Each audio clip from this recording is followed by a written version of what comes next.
Yo, thank you for coming back to another Hamza Khan show video.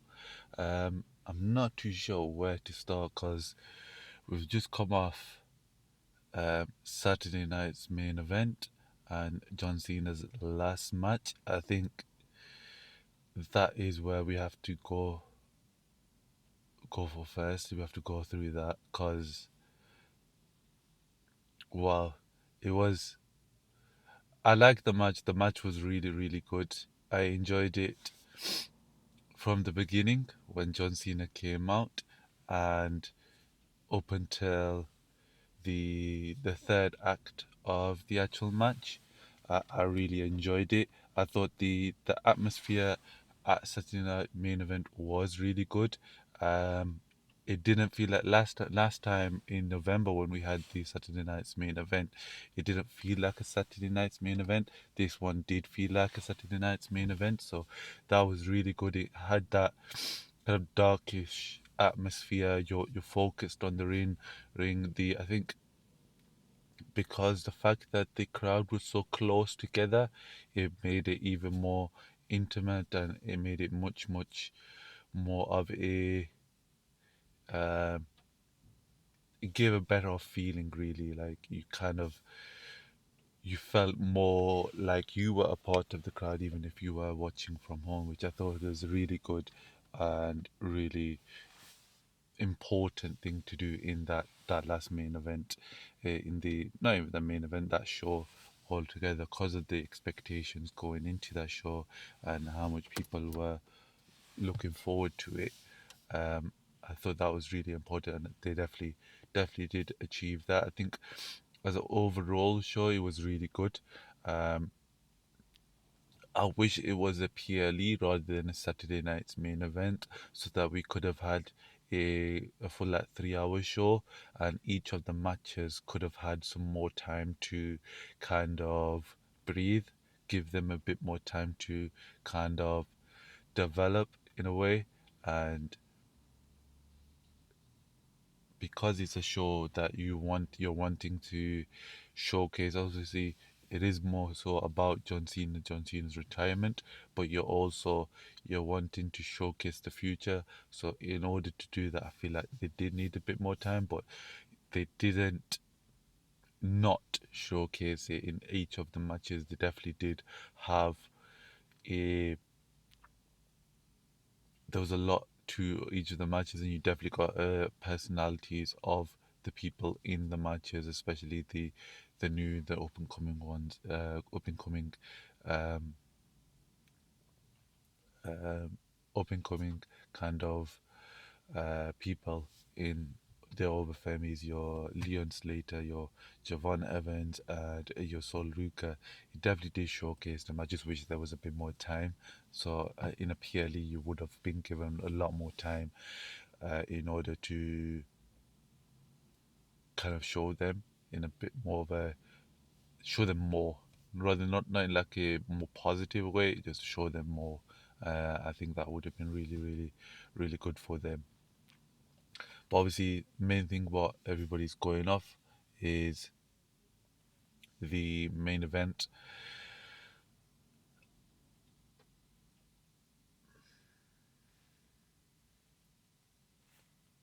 I think a lot of people were disappointed in terms of it being the case that John Cena did lose. Um, I think I said it last time was in my head.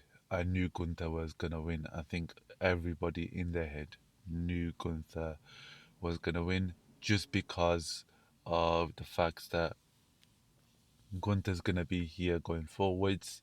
So would you want him to lose to John Cena and then not be able to get that back from him?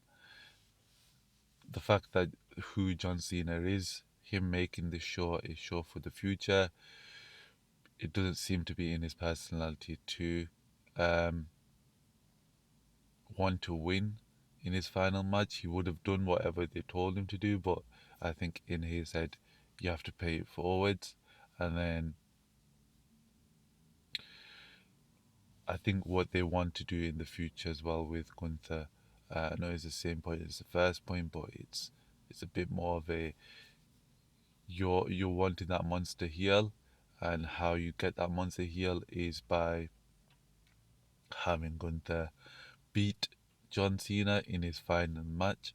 I think everybody was very much accepting the fact that in their head they knew Gunther was going to win. Everybody knew that, everybody going into the match, but in their heart and who they were going to support was going to be John Cena. In your heart, you wanted John Cena to win. In his final match, World Big Match, John finally, once again, kind of overcome um, the big villain in Gunther. What no one expected and what pissed a lot of people off was the fact that um, John Cena tapped out, which was not an expectation for anybody. If they were gonna predict it going forwards, no one, uh, 99% of people would not have said, even predicted the fact that John Cena would tap out. It was just not. It didn't cross anybody's mind, and I think because of that fact, I think because everybody was already accepting the fact that Gunther was gonna win at Saturday night's main event, they needed to push it even further, and in order to push it even further, you had to make Gunther tap out, because if we already accepting the fact that Gunther is gonna win, him winning doesn't do doesn't give Gunther the moment like Brock Lesnar beating the streak. When Brock Lesnar beat the streak, he became the super villain. The He had the most kind of aura. He had so much. He had everything that the Undertaker had built up to that point with him uh, going forward. So um, if you're wanting Gunther to have that similar kind of feeling towards him, making John Cena tap out, making the person who never gives up tap out in the first time in 20 years, then that's what you have to do. I think that's the reason why it went like that. I think what they do with Gunther going forwards is gonna be there's gonna be a lot of pressure. They have to capitalize on Gunther going forwards, building him into the biggest monster that you can build. Because if you don't, those same people who were very vocal at the end of Saturday night's main event will be very vocal going forward, and that's gonna go down against everybody else on the show as well. So it is very much a is very important how you go forward with Gunther. I think John Cena was amazing in that match from top to bottom. There was no big kind of speech. I think when he gets inducted into the Hall of Fame, I think it won't be this year, it'll be next year. Uh, 2026, 2027, sorry. That's when he will be inducted into the Hall of Fame, more than likely. When he is inducted, I think that's when we'll get the speech. But he came out, he did everything right, he gave you the emotions. After that match, he looked really good. It made when CM Punk and Cody Rhodes gave John Cena those two championships, it just looked right. No matter what anybody else said, that's what John Cena was, and that's what John Cena is. He's the 17-time champion. He definitely brought the emotions out. He definitely is one of the best on the Mount Rushmore for me. Even if I don't, we're not in America. He's definitely top four. He's definitely maybe even number one, I would say. But said that he lost. It made sense. It's just gonna take time to kind of accept it and move on in terms of going forwards. What they will go on to do, I think It's very important for Gunther, as I said before, to be built again as built even further as that monster. You don't want him, I believe, unless he's going for a championship, he should win the Royal Rumble. He has got so far in every Royal Rumble that he's been in so far. So I think that him, of the momentum of beating John Cena, he goes on to kind of wins the Royal Rumble and then goes on to WrestleMania to win back the WWE. Do you go ahead and give him the WWE Championship or do you go with the World Heavyweight Championship is the question, because we've already seen him with that World Heavyweight Championship, so seeing him with the WWE Championship would, even though they don't kind of say it anymore and you're kind of told that they are the same,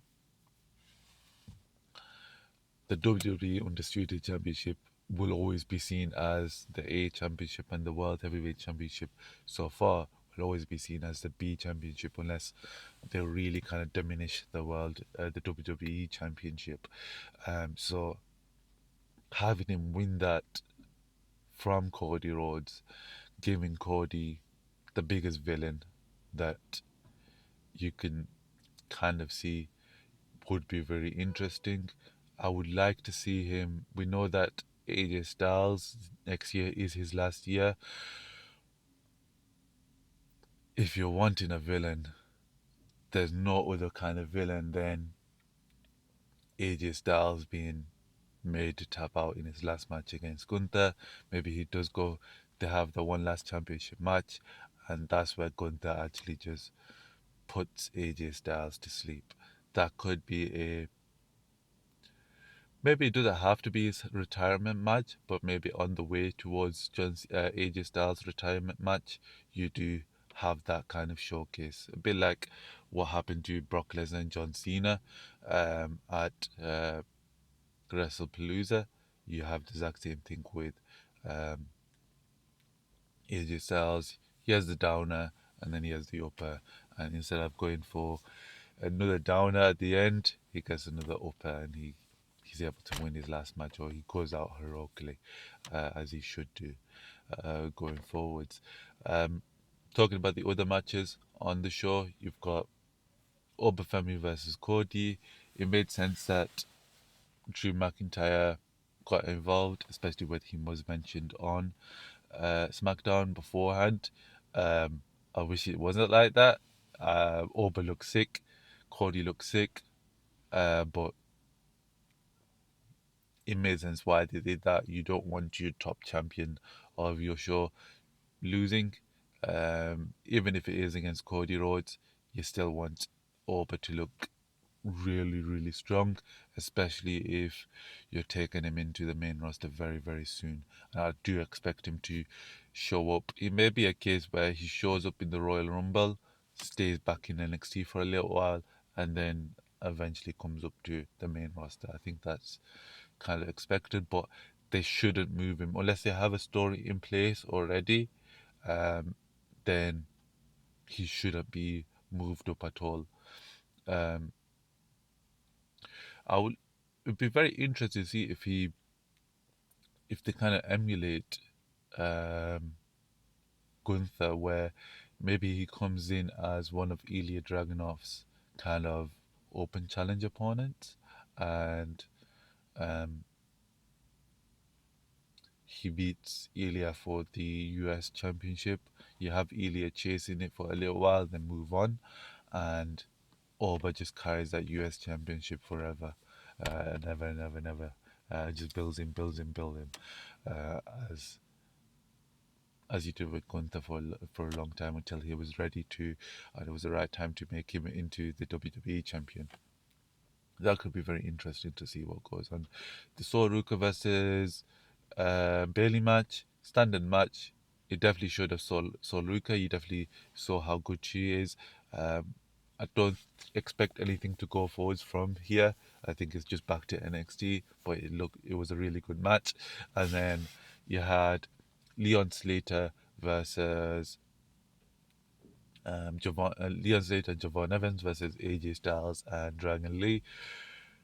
I wish that match was so much longer, man. It was such a sick match. Right off the bat, you saw Leon Slater, you saw Javon Evans high flying, you saw Dragon Lee, you saw how good AJ Styles is, and it was just an amazing match. I wish it was a lot longer. You could have seen a little bit more of a storyline built into that match, um, and you could have seen a lot more in terms of showcasing Javon Evans and Leah Slater and even Dragon Lee, because Dragon Lee isn't necessarily an old kind of OG.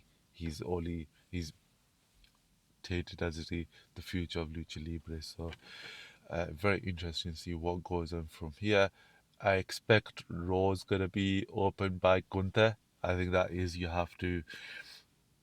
gonna have to do that, and Gunther is the person that just comes out and just soaks in the booze because he's gonna get booed hell out of him, and we're gonna have to see the response from CM Punk to Braun Breaker, because they have developed in that match. We've got the confirmation that it's going to be Braun Breaker versus CM Punk at January 6th Raw.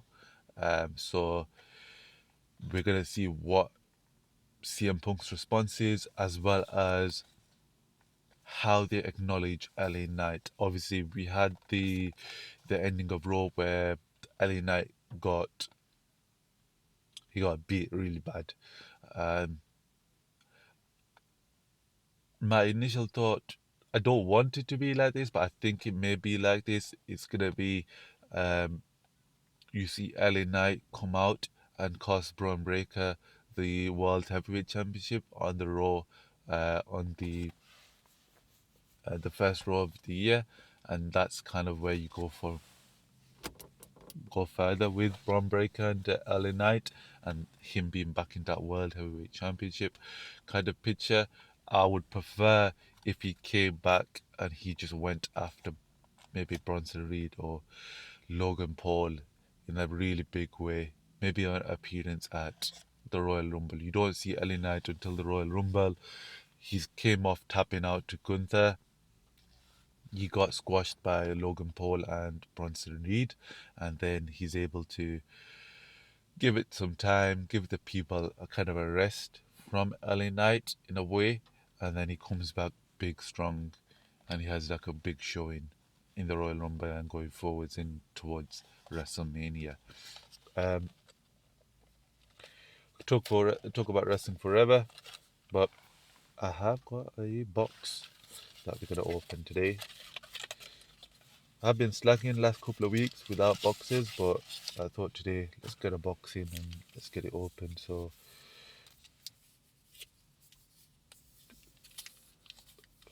I think these are the basic ones.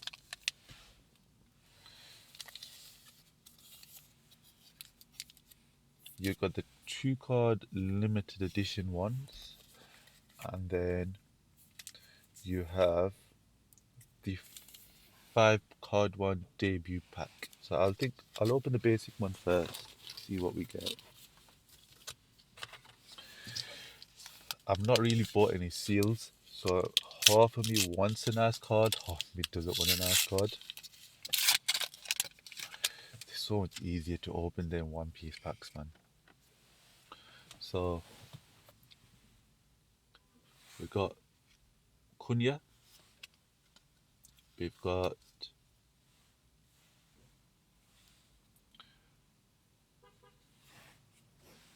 Karma, we've got Barton Wenger, we've got Bruno, we've got a shiny JB Carragher. Leave the football before the football leaves you. This kid, man. And then we've got a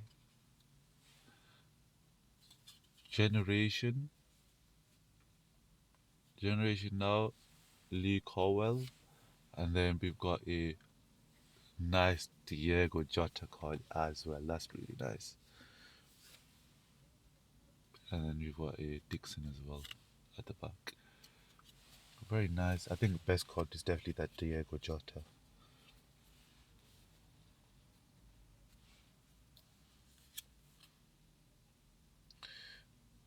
Trying to think if they. I feel like they do have like one of one cards in here, but it doesn't necessarily say.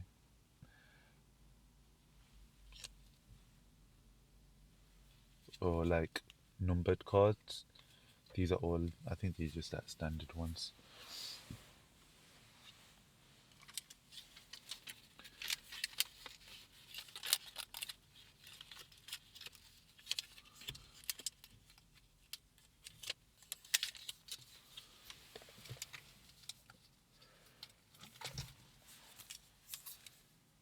Leave that to the end.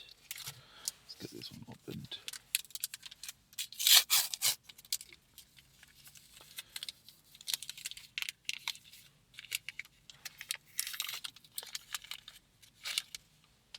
I was gonna get these ones or the match tax one, but I thought I got the match tax ones last time, so I'll get something different.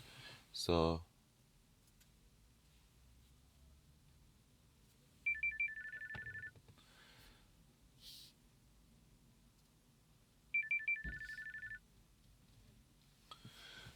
anyway, so we got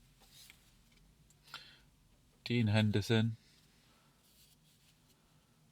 you got Divine Mukas, you got Pedro Porro, you got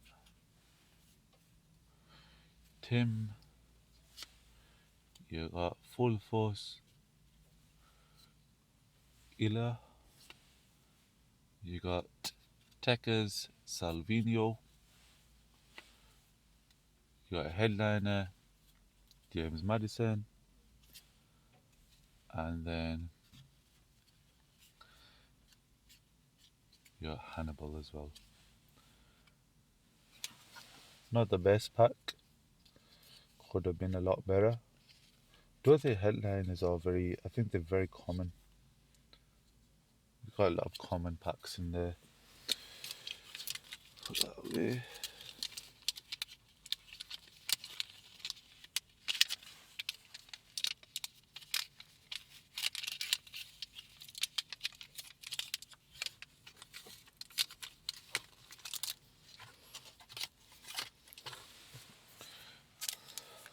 Next one, we've got the debut pack.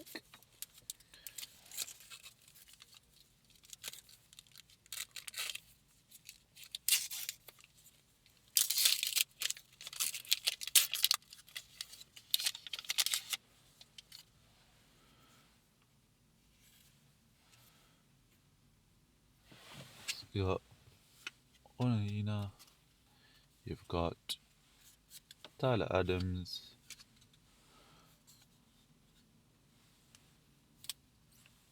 some random one, and then the defender as well. I think, oh, is that the back which got sticked on? We've got Tekers Kevin. Yes. This box has not been very good. I think next time I will stick to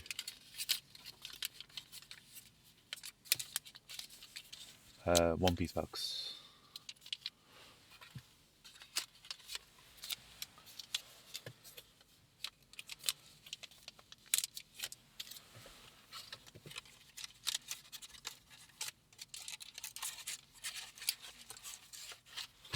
And finally, got the two limited edition cards.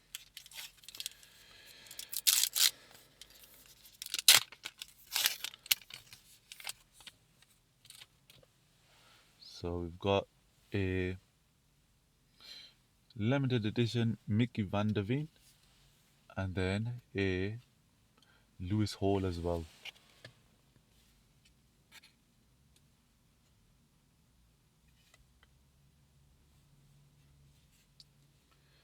Don't think they're very good either. I like Van der Veen, sick in FIFA. But other than that, not the best. I pretty much regret buying that pack. But if you're not in the game, you can't win in the game.